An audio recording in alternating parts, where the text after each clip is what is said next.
කොහොමද යන්නේ? අද මම ඔයගොල්ලන්ට දැනුමට යමක් එකතු කරන්න ආවේ.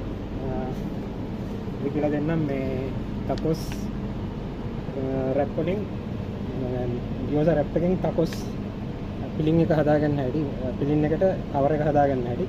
මේක මේ තියෙන මේ හොඳට බලන්න මේ තියෙන ගියෝස රැප් එක. මේකෙන් තමයි අපි හදන්නේ. මම එන්නකො. ඉතින් මේ ගියෝස රැප් එක අරගෙන මේ මෙහෙම තියෙනවා. කියලා එන්නා. මෙහෙම මේකට දාන්න. මොනවාද කරේ මේකට හතරක් කරගන්න පුළුවන්.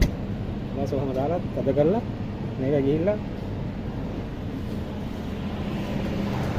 මේ ඩීප් ෆ්‍රයි එකේ දානවා. පිටොස් එක කන්සර්වේෂන් මේකට කියන පිටොස් එක කියලා. එහෙනම් ෆ්‍රයි වෙන්න දෙනවා. ෆ්‍රයි වෙන්න දීලා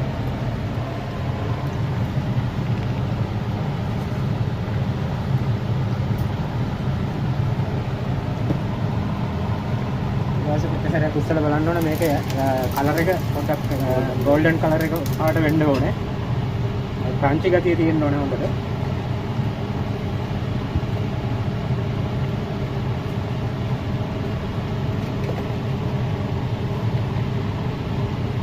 හරි. දැන් ෆ්‍රයි වෙනවා. ඊට පස්සේ දැන් මෙතන හොඳට බලාගන්න යාළුවනේ මේ තියෙන්නේ ෆ්‍රයි කරගත්ත ඒ ටකොස් මේ පිලින් කවර් එක හදාගත්තා. මේක ගියෝස රැප් එකෙන් තමයි මේ හදාගන්නේ. මේ කලර් එක ගෝල්ඩන් කලර් එකට තියෙන්න ඕනේ. හරි. මම හොඳට බලාගන්න. දැන් ඔයගොල්ලන්ට බලාගත්ත හැකි දැන් මේක හොඳයි මේක නියම ගන්නට ඇවිල්ලා තියෙන්නේ. දැන් අපි මේක කොහොම තියලා මේක පොඩ්ඩක් කරලා තියන්න ඕනේ පොඩ්ඩක් ඔයිල් නෑ මේකේ ඔයගොල්ලන්ට බලාගත්ත හැකි විදිහට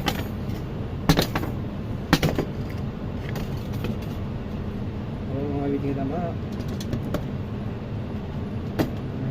එන්නේ. ඒකේ අවසාන ප්‍රතිඵලය තමයි මේ තියෙන්නේ. මේක තමයි මේ ටකොස් අපි සූමන් එකටයි ටකොස් සල්මන් එකටයි ටකොස් ටූනා එකටයි ටකොස් යෙලෝ ටෙල් ඒ කියන්නේ මහි එකටයි පාවිච්චි කරන්නේ. මේ පිලින් එක කරන්න මේ හදාගත්ත කවර් එකට. එහෙනම් බොහොම ස්තුතියි. අපි අලුත් වීඩියෝ එකකින් ආයෙ හම්බෙමු. මේ තියෙන්නේ ටකොස් එක.